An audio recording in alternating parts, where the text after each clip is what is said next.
Listen.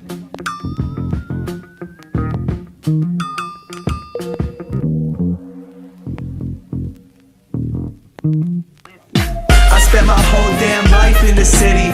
Anywhere I go, DC's coming with me. I spent my whole damn life in the city. I could go for broke, but the capital is in me. I spent my whole damn life in the city. Anywhere I go, DC's coming with me. I spent my whole damn life in the city. I could go for broke, but the capital is in me.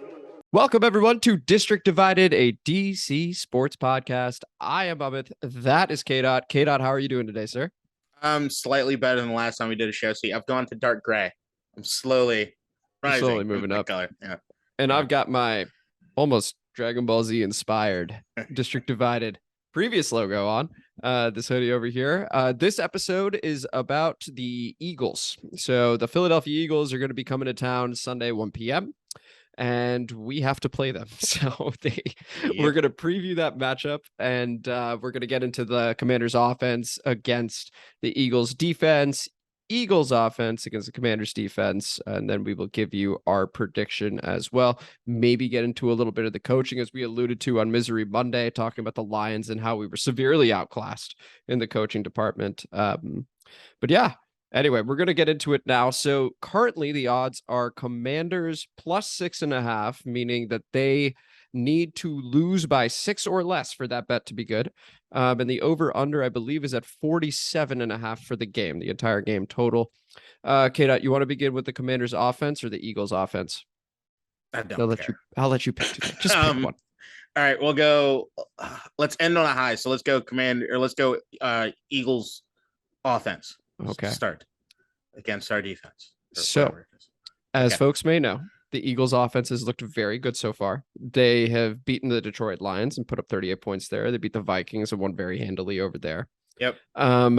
They look good. They're 2-0. They now come to town. So looking at that Eagles offense, which features Jalen Hurts, a quarterback, that is their question mark. So far, he's looked great. Then they have A.J. Brown as their wide receiver 1, DeVonta Smith. Quez Watkins is playing a bit of the slot at times. Miles Sanders in the backfield, Boston Scott, Kenneth Gainwell, Dallas Goedert at tight end. These are their playmakers, and they have been fantastic so far.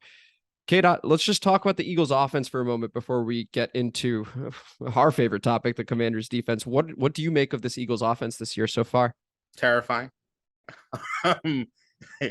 As you said, the question mark going on this year was Jalen Hurts, and so far he's looking good. I mean, in week 1, they hung up 30-some points to get the Detroit Lions to beat us. And he didn't have a throwing touchdown, if I'm not mistaken. They were all rushing touchdowns and defensive touchdowns in the game. So it's like, regardless of how it is that it's happening, they are making it happen, right? As far as scoring points on the fucking board, regardless of where it is they're starting on the field, regardless of how it is they're getting it done. That first week, I think they had like 4 guys damn near 90 yards rushing, all with a TD, and it was like, holy shit. I'm joking. It wasn't that much, but they had over 200 yards rushing. Yeah, they're just getting it done. I mean, the A.J. Brown addition, they just look good on offense.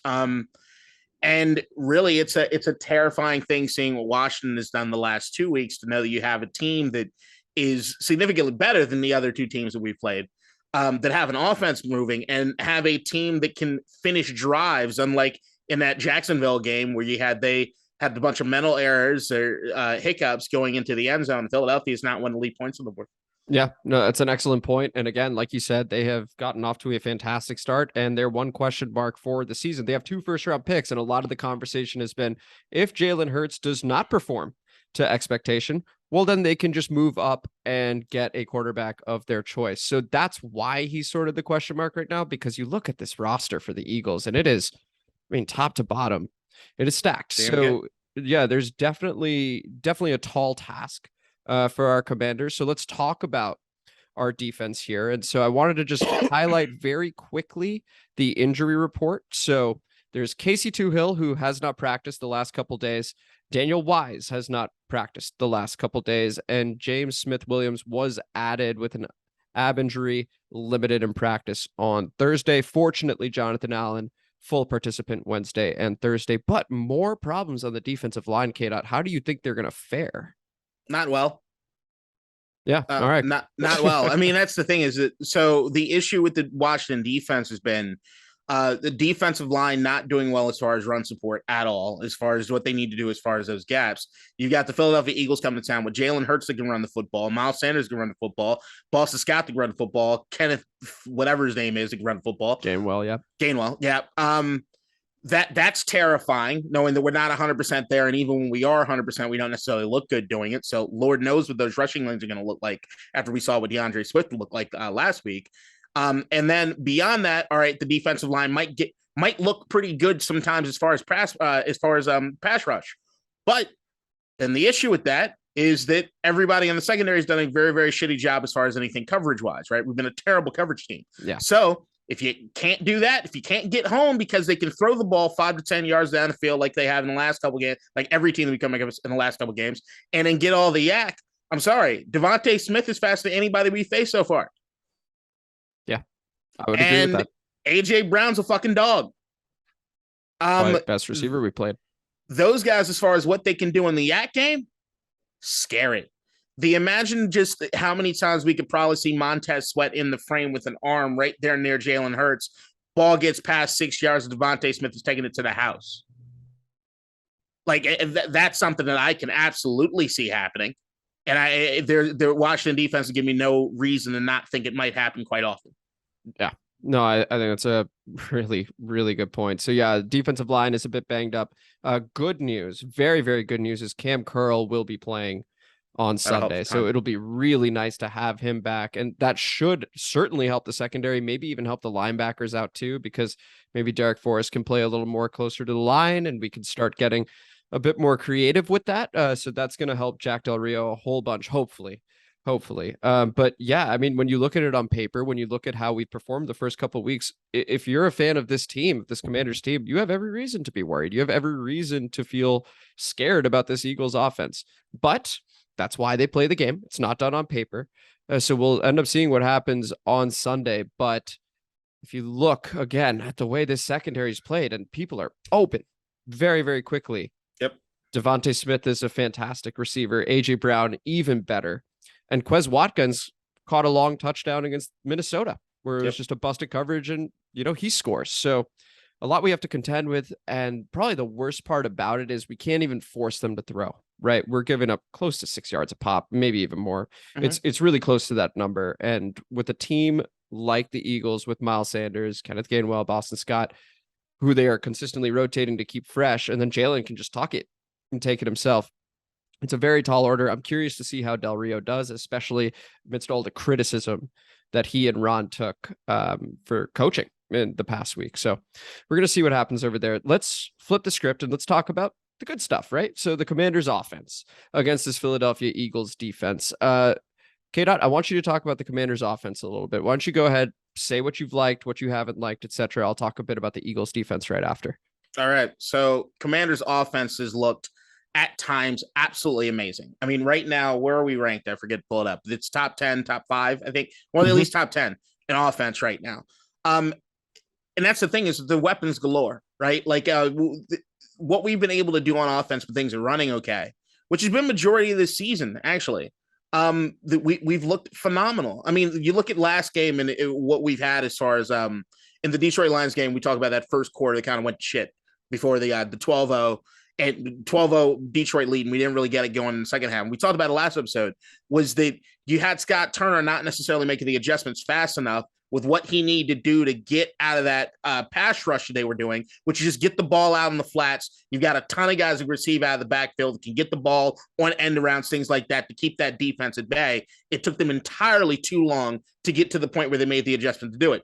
But you give credit where credit's due. They did make the adjustments.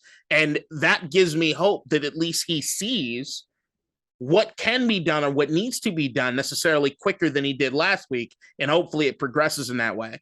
As long as Carson Wentz, and he did a great job, I think, last week, I don't really blame him entirely too much for that interception.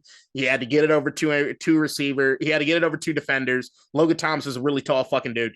And he still got two hands on the ball, which to me is just one of those things. You never bat it up, guy. It was just bad.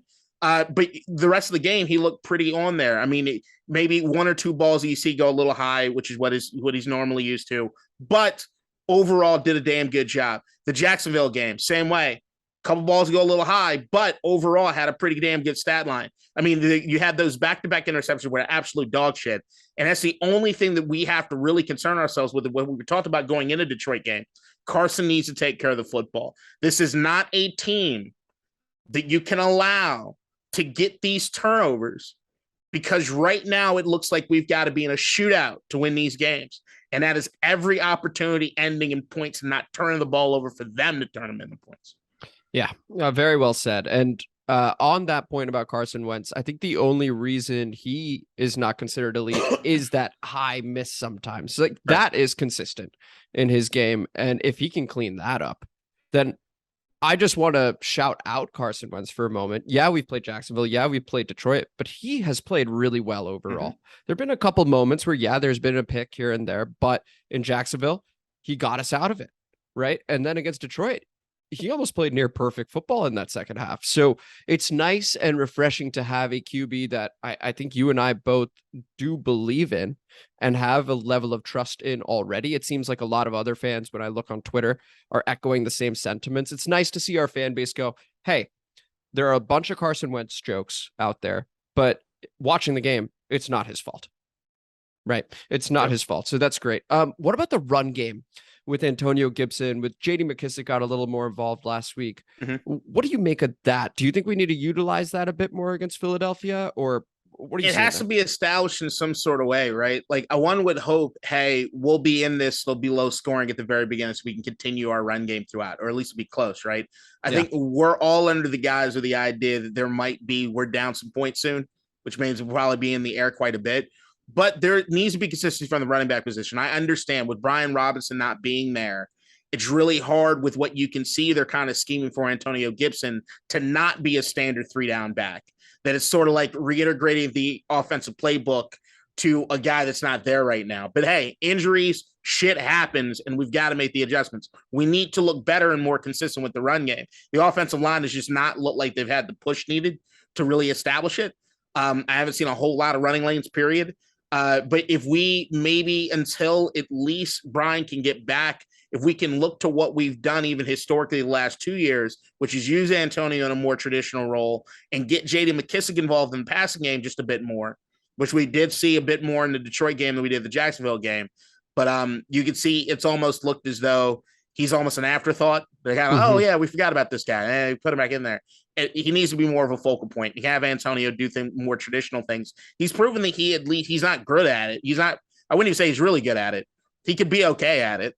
But he's had 100 yards games before. We can do something, right? Yeah, talented player. And so, yeah, we'll see what happens there. I just wanted to point out that Chase Rouillet has gone to short-term IR, starting center. So missing him, I'm curious to see what the communication is. Sounds like Wes Schweitzer, who has been a full participant in practice this week. Thank goodness, knock on wood. But it sounds like he is going to be the starting center. And the communication between him and Carson is something that we haven't seen in, a proper NFL regular season game yet. So we'll see. Fortunately, we're at home, and that should help with any sort of, cadence or snap counts that we're doing to help with that, hopefully. But you know how it is sometimes with the home game against Philadelphia. You see the billboards up and down 95? Yeah, I have. I have. So fortunately, it won't be all Eagles fans. There will be some degree of split. And there is some optimism around the offense, and that tends to bring people to the stadium for the home team. So just wanted to point that out. K-Dot, I was looking at this Eagles defense because there has been a lot of hype around them. And I noticed, against Detroit were able to put up some points. Minnesota was not. Minnesota, I think, on that Monday night game, Kirk Cousins primetime game, shout out, it's the usual. Hyper targeted Justin Jefferson, and Darius Slay had a phenomenal game. Absolutely phenomenal game against Justin Jefferson, limiting him to, I believe it was like 6 catches for 48 or 50 yards, something like that. Something small like that. I mean, for Justin Jefferson, 6 for 48. So for Justin Jefferson, that's a very small total. I thought Darius was fantastic. And then you read the other names on this defense, and I didn't realize how, to me, star-studded this group is. So, I mean, looking at their defensive line, You have Josh Sweat, who's fine. Fletcher Cox, we know, beast. Jordan Davis is a backup, their first round pick out of Georgia. We got Javon Hargrave and Brandon Graham. We know all about Brandon Graham. Their linebackers, I think, are their area of concern with Kaiser White and TJ Edwards. But then the secondary is pretty crazy. I mean, they've got James Bradbury. They've got CJ Gardner-Johnson. They've got Avonte Maddox, who's been their weak link, and he's had a great start to his season. And the aforementioned Darius Slay with Marcus Epps, who has been their worst player in the secondary. And apparently he's playing well too. So all these guys, and Hassan Reddick, I didn't mention, but this is going to be difficult because one of the craziest things I've seen, because I was looking at more of the advanced stats for the Eagles defense, they don't really get to the QB. They haven't really gotten to Jared Goff or Kirk Cousins. But even with the time, Kirk struggled, and Jared for a little bit wasn't too hot, right? He threw the pick six. So even though they don't necessarily get to the QB, they still affect the QB big time. And so I'm very curious to see, with the weapons we have at our disposal and with Carson's current distribution, if you will, his target distribution, I think has been fairly even. You don't know who's getting the ball. He's not hyper targeting Terry, not yet. Mm-hmm. So I'm curious to see how that looks against each other. And so I think Carson can do well. I think he can play with that chip on his shoulder and actually do something over here. But then we talk about that other side of the ball. It's going to be interesting. What do you make of the Eagles defense just on paper? On paper, it's a scary matchup for us. Look, Justin Jefferson, in my opinion, is the best wide receiver in football. I agree. And Darius Slay got 2 picks. he could have had 6. There was a meme out there. I just wanted to point it out, K-Dot, where the like, fuck it, someone's down there somewhere. It was literally Kirk Cousins going, fuck it, Slay's down there somewhere. Not even Justin Jefferson. Darius Slay is out there somewhere. Felt like that. Yeah. Look, man. Yeah, look, week 1, the Philadelphia Eagles gave up a ton of yards and a ton of points to Detroit. But I think the mainstay with Detroit in that week 1 game was the rushing attack DeAndre Swift was able to have on him, right? Yes. As you said, the defensive line haven't necessarily gotten there to the quarterback. And also, I'm not looking at the defensive line necessarily being great as far as rush defense either right now. If you can get that running game attack, like we talked about, You see the Minnesota game. Minnesota went down real quick with the 24 points that Philadelphia scored were in the first half, and they were still on cruise control the rest of the game. And they didn't really get an opportunity to go to Dalvin Cook. Dalvin Cook had 6 carries, something like that. It was a very small total. Yeah, you could see it wasn't even something that factored into the offense past a certain point. It was they needed to throw the ball down the field, and it just so happened it happened a lot going to Philadelphia Eagles players. And that's the thing that when you talk about them not getting necessarily the pass rush there, but still getting the picks that they have, it means that the coverage is amazing. It means the coverage is probably good and they're probably baiting some people.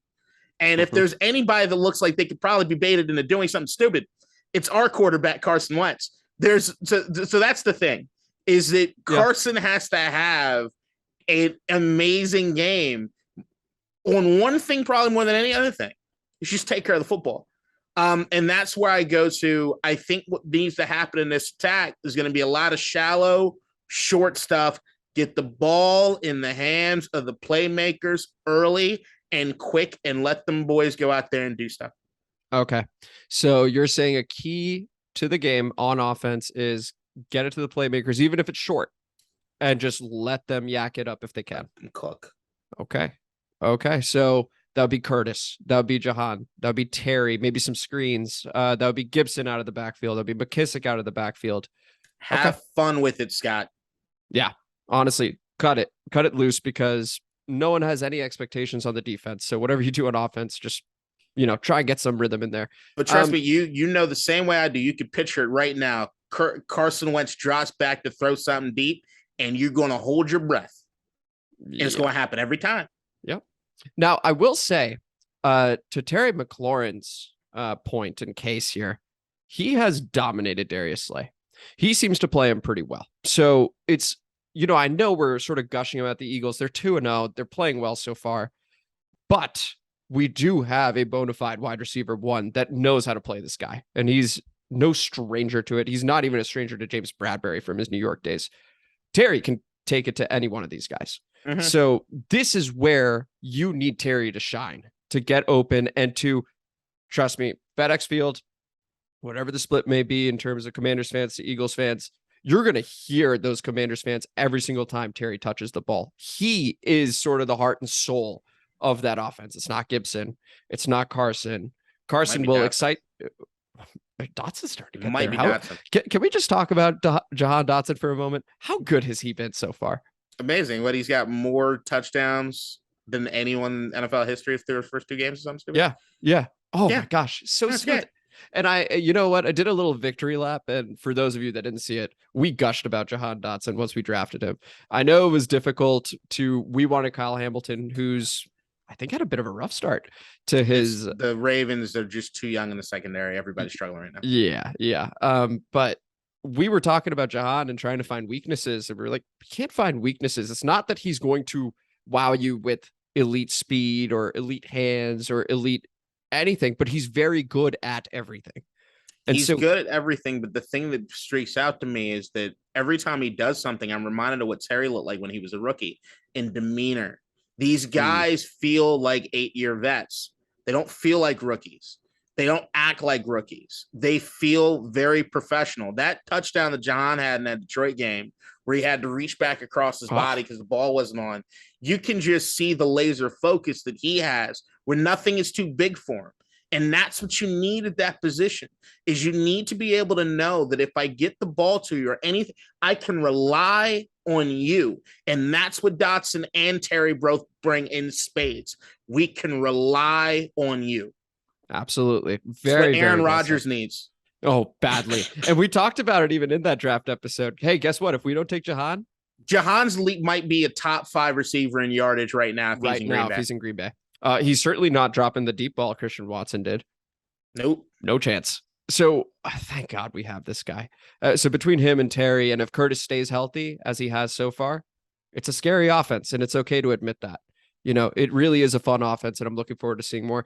K-Dot, let's jump to the predictions. Okay. So again, Commanders plus 6.5. So the Eagles are favored 6.5 in our building. Over under is 47.5. What is your score and winner? If it was a Monday night game, I had this as a fucking blowout. Me too. Just to be 100% clear, we might be seeing Vic 2.0. This is the only reason I'm not going. Like, I got the Commanders losing this game.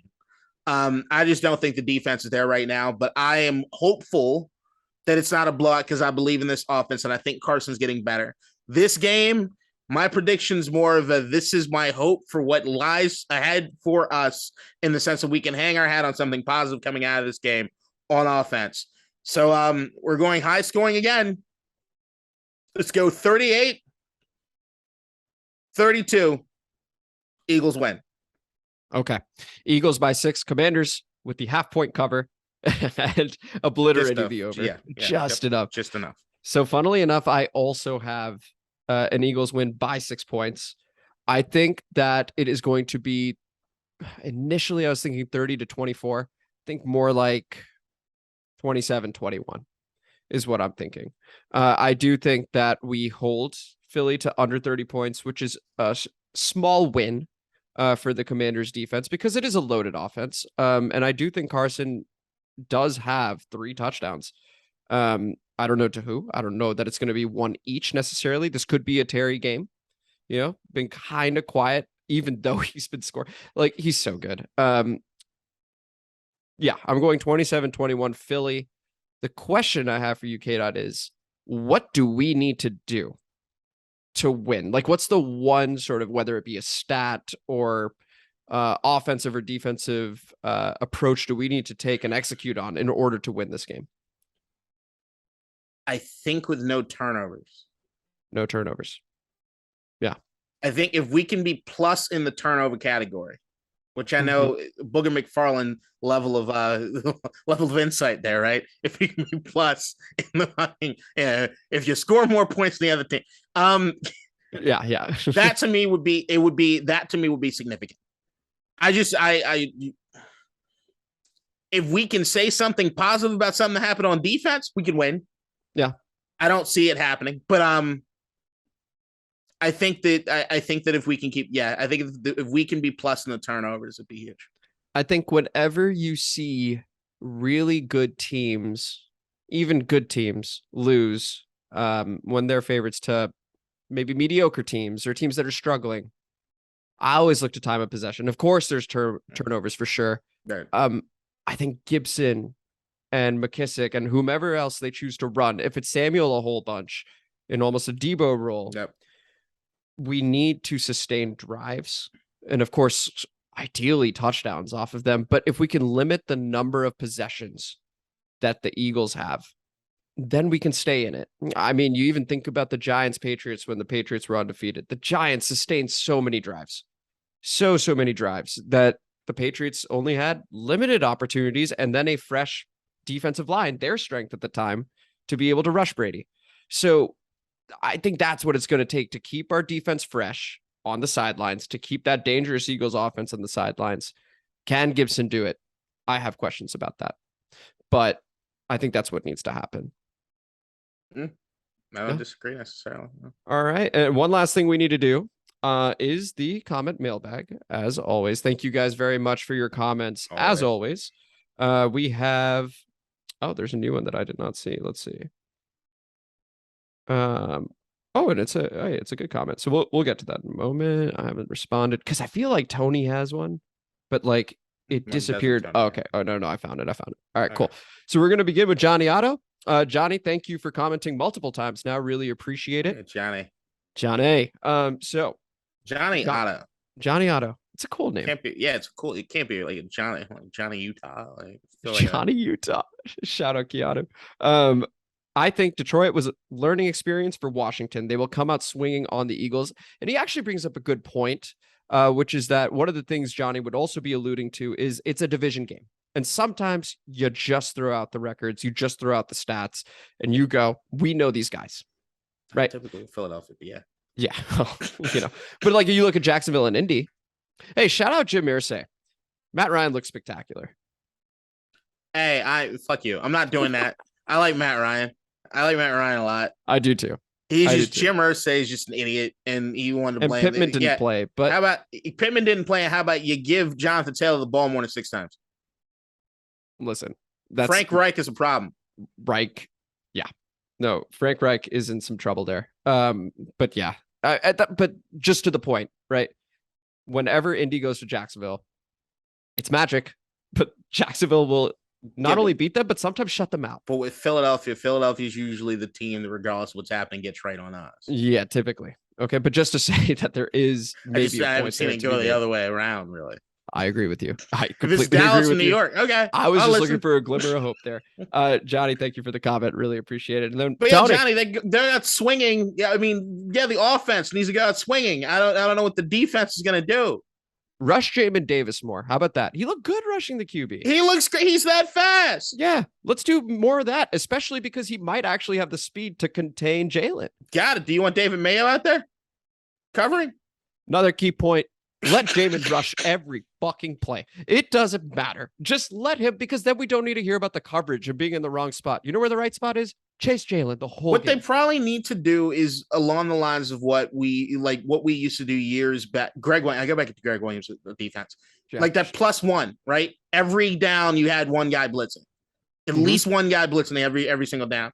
Let Jamin be the guy. Just throw him all over the field. If you can get Forrest down there probably on the same level that you got Holcomb, really close, guarding that midfield as best you can, have Kam Curl kind of if you get Jamin there. Yep. Hey, we're on the same page. Hope Jack Del Rio listens to this podcast. You know who does? Tony. We need brown people.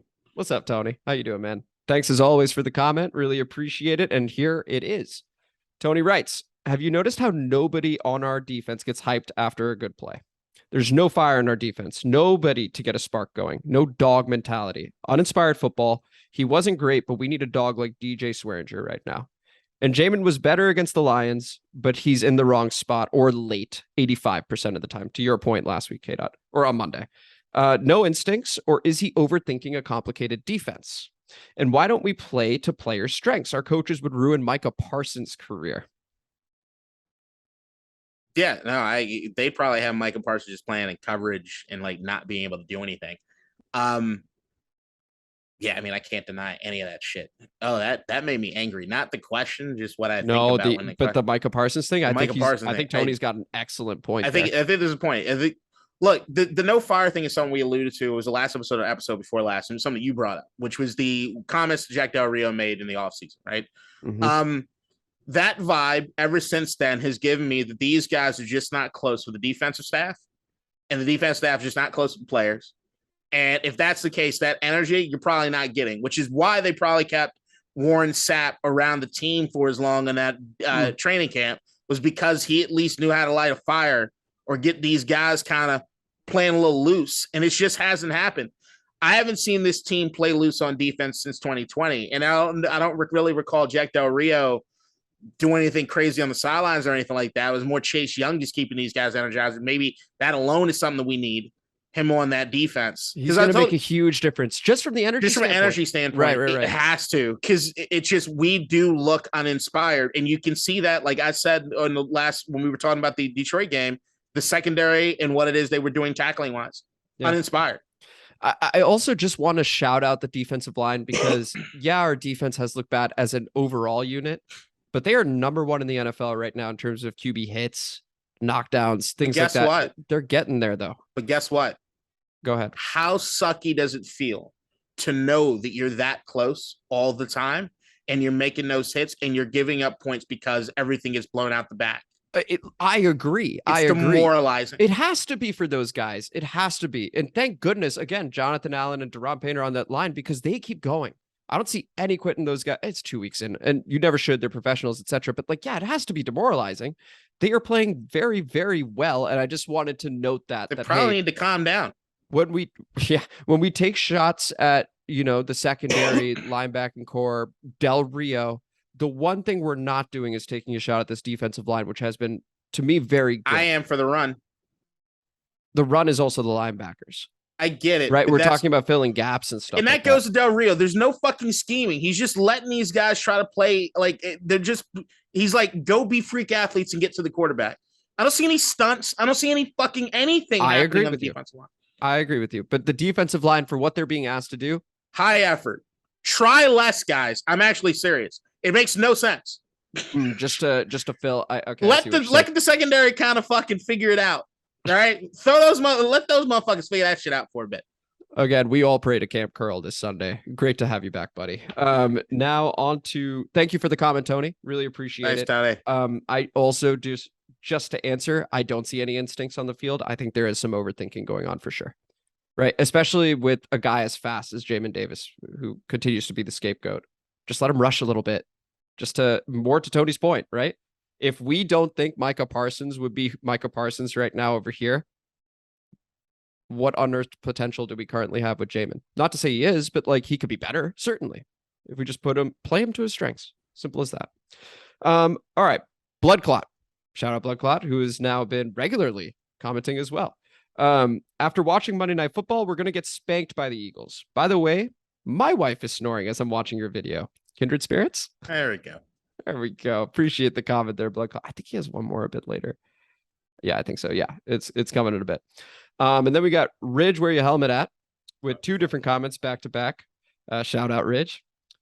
Agree, we are asking Davis to do too much. If I recall, he was projected as a second rounder and we reached. Now there is too much pressure on him to perform as a first, especially looking at what Parsons is doing in Dallas. Another Micah Parsons comparison there.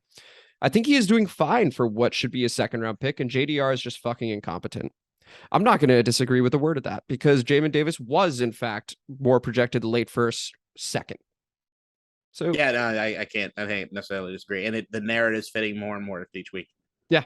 So 100% agree there. And then makes a comment about your Detroit Rushmore. 4 brothers doesn't make the Detroit Rushmore? No. No. Hold on. No, I think it's who's the bad guy in that movie? Chiwetel Ejiofor. It's been ages, dude. I don't remember, but it's a solid movie. It's just not. No. And that's why I didn't even say the movie 8 Mile. I said a song for the movie 8 Mile. There ain't a whole lot of good Detroit movies. Okay. All right. Well, there you go. My favorite comment from VA Money Group. Shout out. Wow. That's it. Appreciate it, VA Money Group. Yeah, wow. Keep commenting, keep I'm looking watching. so Appreciate it. sexy on this podcast. We got. Yeah, that could be anything. What do you think the wow's for? It probably is your look. I used to teach that when I sold insurance. Is anytime anybody gave you a statement like that, you're supposed to take it as a positive every time. I like that. I'm gonna start doing that with many That's other how you sell things. people. You gotta sell people. Yeah, do better. Oh, so you have faith in me. I can do better. That's great. Matthew Regan, shout out Matt. Whose pregame prediction was closest? Thanks for the comment, Matt. We're not going to talk about that. Let's move on to blood clot. Yeah, let's move on to blood clot. Once again, appreciate it. Bringing back all the Washington coaches back would be like the movie Wild Hogs, fitting name. Like all those old has-beens in Redskins coaching gear all doing the slow walk towards the camera. That actually would be pretty cool. Because we were talking about that on Monday. Like how many... like the Tim Allen motorcycle movie? I believe so. I can say I've never seen it. But I mean, that is a wild reference. We were talking. Hey, Blood Clot brings the references. Wild Hogs, dog. Damn. Hey, I'm sorry. I lost all track. I've not thought about that movie. Now we absolutely okay, this next comment is awesome. This is from a new commenter. Oh shit, I know what this is. Is it? Have you read it? I haven't read it. I don't try not to read. I didn't read the comments. Okay. I typically wait as well. This is Pally for life. Pal I for life. My apologies. I would love to know how to properly pronounce your username. Original listener, first time commenter, 5 quick points. Number 1, if you're a Washington fan, subscribe and follow this pod. That's in all caps. Man. Really appreciate you. Good man. Pally for life or Pally for life or Pally for life. Appreciate it. Number 2, the coordinated black outfits following a loss is laugh out loud funny. Honestly, I think we both got on the Zoom, realized we were black, and was like, wait, this makes sense. I wear black a lot. Don't think that every time. I'm just telling you, I'm gonna wear black after we win. So the thing I think K-Dot and I are gonna do is based on the game, based on how it went, we will have some sort of coordinated fits, and we're gonna figure that out. But we really appreciate the comment. You noticed. 3. Yeah, he noticed. 3. I'm genuinely excited about this offense. Let's get B-Rob back in the mix and see what happens. I am so ecstatic for Brian Robinson to come back. I mean, he is going to, we talk about time of possession, way more faith in our ability to keep it if Brian Robinson is the featured guy. Right. So agreed. Very excited for that. Number 4, blood clots of Wild Hog reference is as funny as it is obscure. So there you go. All right. So we're on the same page with the Wild Hog reference. It's fucking nuts. 5, how could you omit Steve, old ball coach, fun and gun, QB carousel Spurrier? That is an excellent point. He did not come up once when we were talking about. What a guy. What was his Danny Warfel and Shane Matthews. What an iconic coach, though. I mean, he came in and was way out of his depth. I can't stand that motherfucker. What was it? We were like 6-10 last season. Not very good. He was omitted. He was absolutely omitted. The old ball coach. Yeah, no. Nothing to do with him ever again. The fun and gun offense. I had totally fun and gun offense and fucking quarterback carousel was the dumbest shit. Oh my gosh. No, he had Patrick Ramsey. Yeah, that's his guy. Yeah. Patrick Ramsey's my guy. And guess what he did? Ruined him. Sincerely, Monsieur X. Okay, Mr. so X is here. That is from, yeah. So maybe we'll just call him Mr. X moving forward. P.S. This Ridge wear your helmet at guy is super annoying. Agreed. We're gonna go ahead and love that comment. Which he abbreviated to Orshi. RWY. Well, Monsieur. Anyway, RWYHA. Okay. Just needed to point that out because that's technically verbatim in the comment. So yeah, those are the comments. Really appreciate all of you guys for commenting. And please, once again, on this episode, this was District Divided, a DC sports podcast. If you enjoyed it, please like the video, please subscribe to the channel. It helps us out a lot.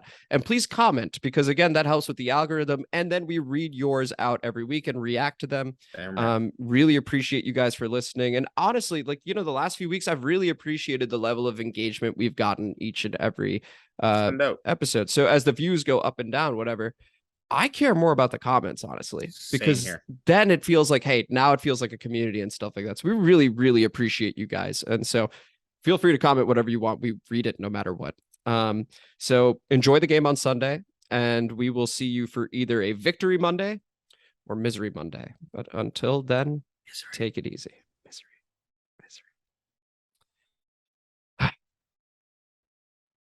I'm so nervous about this game. I mean, now that we've sort of gotten away from the breakdown and we could just talk emotionally. Yeah. This is a tough spot. I really wish we were playing Dallas instead, because I know they just beat the Bengals. They sort of busted their proverbial load, so to speak. Like, you know, they're probably out of gas right now. We could fuck them up at home. I'm not stressing it. What are you not stressing, Dallas or Philly? Just Philly game. Oh, because you have no expectations. I have zero expectations. I think most people are in that boat. Like, to me, I'm looking at the way the rest of the season lays out, right? Mhm. You got the Philadelphia Eagles next. Yep. I say that's a loss.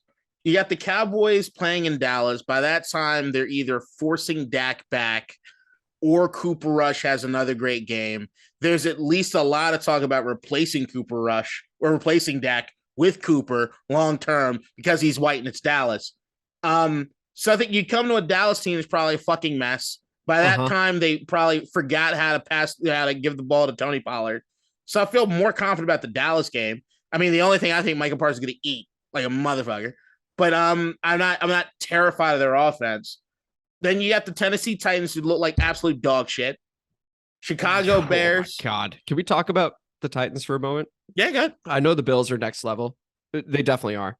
But 41-7 against anybody is just, especially when you were the number one seed last season of the AFC.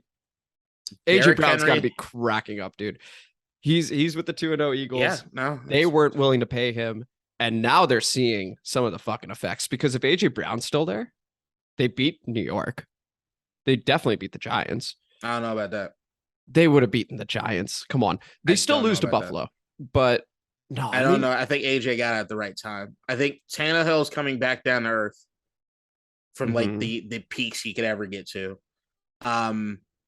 Derrick Henry's not the same. Because he's coming off that injury. It was a major injury. I know. But regardless, he's not the same. A bit older, yeah. Yeah, I did on my other podcast we did predict. I had Tennessee going 7-10 this year. Okay, so you sort of saw this. I was not high on Tennessee going this year. Okay. And it wasn't like just the AJ Brown thing. I just looked at the team, saw the way they constructed, see Derrick Henry coming off the injury, and the way he plays football, as violent as he is. Every person's human. There's going to be some sort of effect of that. The amount of time they gave him the fucking ball the last few years, Jesus Christ. You're going to see some sort of effect from that. Then you got the Chicago Bears in Chicago. Not scared of them. Green Bay Packers, final loss. Indianapolis has looked like dog shit. Did you see? I like doing these little pit stops with each game of the schedule. Did you see Justin Fields post Green Bay? Did you hear those comments he made about Bears fans? So basically, they were asking about the performance and, like, you know, does it hurt, stuff like that, and talked about Bears fans a little bit. And I'm paraphrasing here, but he was like, "Listen, the fans, they're not the ones that put in the effort for these games and stuff like that. It's the players in there, so we hurt way more than they do." What do you think of that? I think he's right. I do think he's right, but I think also, I mean, fans, look at us. I mean, we've got a podcast on the damn thing, and there are many Commanders podcasts and many other diehard fans that'll travel. There's one guy on Twitter, I think his name's Andy Burrows. He comes from the UK for these games. Like, you know, people, there are some diehard fans out there that really fucking care. Harsh truth. If you hurt as much as the guys that actually put their life and limb on the line every game, you need to reevaluate your priorities in life. You shouldn't care about any of this that much.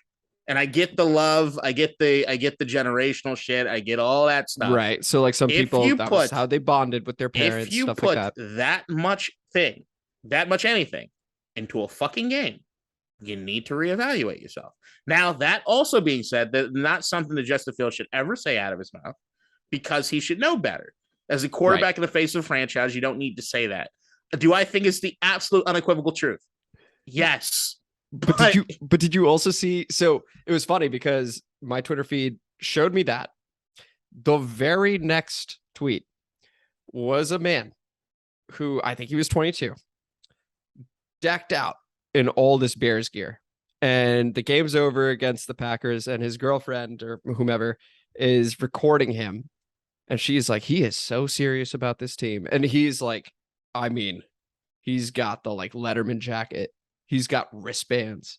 He's like tearing up. He's like, the Packers cheated. And the iconic line there was, I've only known you for 2 months. I've been rocking with them for 22 years. And that was just a stellar line. And a lot of people were like, you got to give the man his space, fresh off a loss, just like that. Yeah, no, I get that. And look, fandom's awesome. But once again, if you care that much, you got a problem. I think to that level, yeah, certainly. I think we all suffer from a sickness, okay? And of course, we even have a name for it. Especially here in Washington, where, and I'm just going to be really, really blunt without everybody here.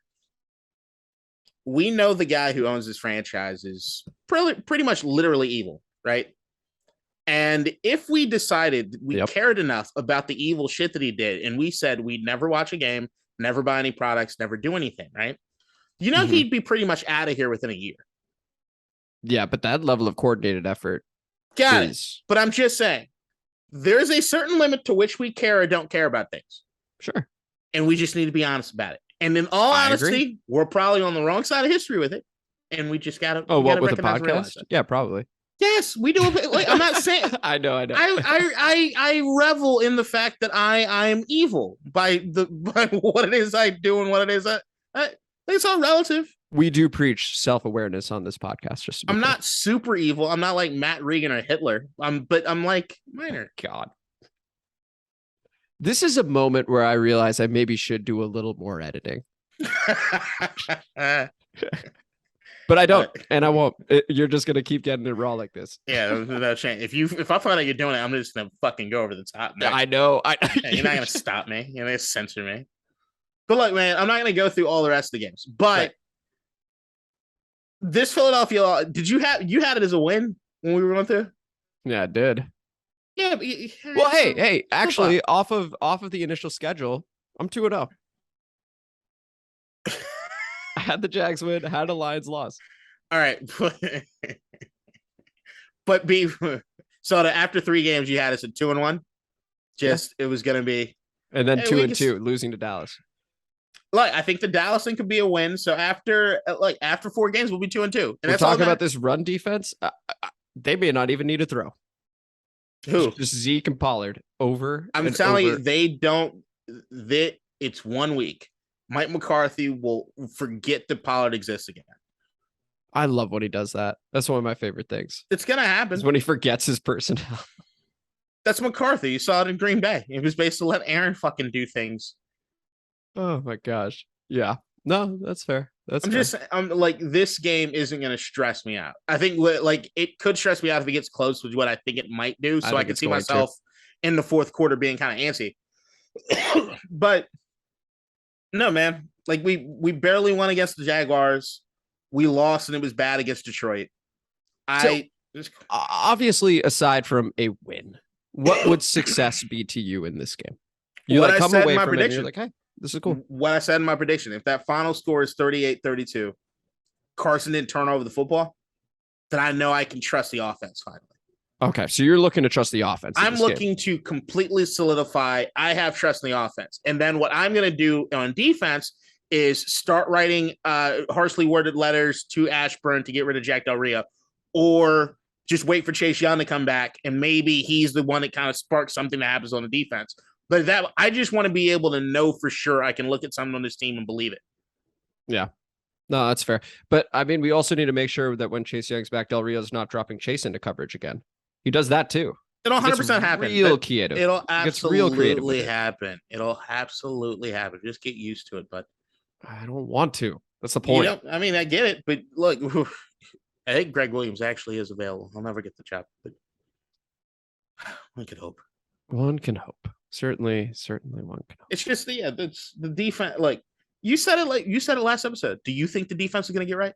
Nope. So where are we at? We know, we get it. The only thing is that if you look through some of those games, that defense if they can come away with positivity after Dallas with Cooper Rush or hurt Dak Prescott getting rushed back, right? They can feel good about Ryan, the ghost of Ryan Tannehill. Mm-hmm. Justin Fields, every other game looks like he's got to run for his life, right? Yeah. Kind of like what we did in 2020. Play a couple shitty quarterbacks, feel really good about yourself.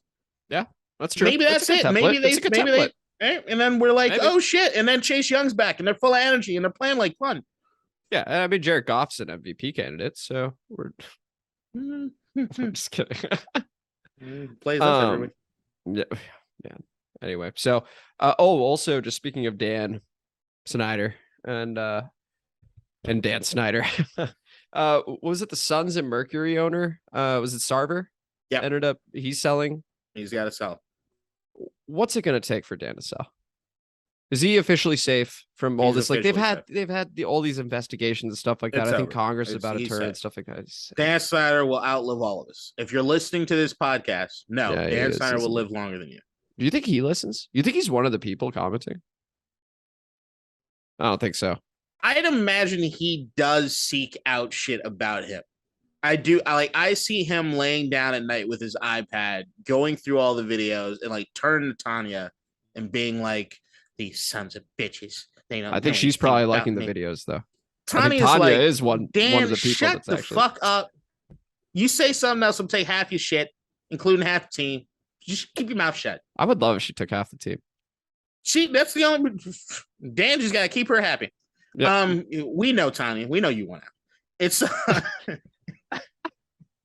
But that's I can totally see Dan just sniffling a little asshole. They're talking about me again. Well, can I sue them? Can I sue them? Where else do you get this content? Is the question, right? Like, there's so many Commanders podcasts, but where do you get a man pretending to be? Look, man, I love it. I love it. No. In one fell swoop. Yeah, go ahead. But I love. Like, we just talked about how being a fan, whatever. I embrace it. I'd love media passes to FedExField for games. Wouldn't you? Yeah, but we blew that ages ago. But hold on, wait, right? We'd love that, right? We'd love getting into Ashburn and being able to have interviews with this person and that person. I'd love Big 100 or 106.7 to hire us immediately. Dude, if they were dumb enough to give us passes, we would lose those in seconds. The moment we were in there, we would stir some shit up. But see, that's the thing. And because this is genuinely from the area too. Like, look, if you've gotten this far on the video, this is the thing. Yeah. If you know anybody that knows Jason Wright, and you would know anybody that knows Julie Donaldson, if you know it would only help Washington PR to have a group, to have us in the building. Oh yeah, it would 100%. only help. Look, I'm not saying the other podcasts, the other shows that do Commander stuff aren't truthful and aren't going as raw. They go raw, but they're not. You need a couple loose cannons that aren't afraid to say anything. No, we're loose as fuck. And that's what you need. Look, we're not going to do anything racist. I'll stop the Hitler stuff. Of course not. We'll figure it out. I'll stop it on that condition. I'll stop it. I'll stop the Hitler stuff. I'll rein it in. I'll do a Hitler joke once every season. The Reagan jokes will continue. From there on out, if you hear me say Reagan, it's Hitler. It's like, let's go, Brandon. Put on the for Dish Divided, okay? I have my own Let's Go, Brandon. Oh, my Matt Regan. It is evil with Matt Regan. Hey, we gotta reel it in. We gotta reel it in now. But I'm just saying, it would be amazing to do that. But I also it's after the pod, but there are standards here. I get it. But my God, I want us to be able to have fun and do that because I think that's who we are. But Lord knows, I'd love a good relationship. I'd love for this to make money. I think it will at some point. Like a lot of money. Yeah, but let's be real. Okay, if we're being real with our listeners, we could do a whole lot more. There's a lot more we can do here to actually make a whole lot of money. We just sort of got to fucking do it. Yeah, you're right. Yeah. Yeah, at least I've stopped traveling for a little bit, so I'll be back. Oh, okay. Hey, maybe we can make some moves over here. I'm here. I'm in town. All right. You know what? And listeners, do not hold us to this. I'm actually going to K-Dot and I are going to come up with a huge plan of attack where we are just going to explode onto this scene. Matt Regan jokes 24/7. You know what? We should probably stop now. I think this is a good stopping point. Snyder's List instead of Schindler's List? Yep. All right. We're going to see you guys next time.